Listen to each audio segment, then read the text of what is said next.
Are you looking for a CRM that's simple, affordable, and actually easy to use? A Less Annoying CRM promises just that, but does it live up to its name? Let's review. A Less Annoying CRM is built for small businesses that don't need a complex system. The focus is on simplicity.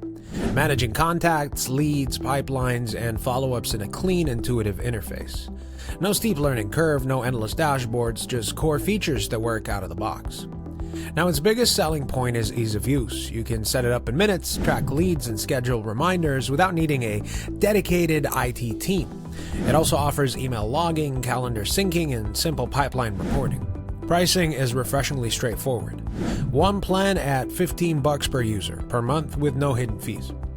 Users often say it feels like a tool built for small teams, not giant enterprises, and that's exactly who's it for. On the flip side, it's not ideal for companies needing advanced automation, deep analytics, or large-scale integrations. Customization is good, but limited compared to heavyweight CRMs like HubSpot or Salesforce. So, is Less Annoying CRM worth it? If you want a simple no-fuss system that covers the essentials without draining your budget, yes, it's one of the best small business CRMs around. But if your workflow demands enterprise-level features, you may outgrow it quickly. If you found this video helpful, give us a like, subscribe if you want more content, and let us know in the comments what you want reviewed from us next. Ciao!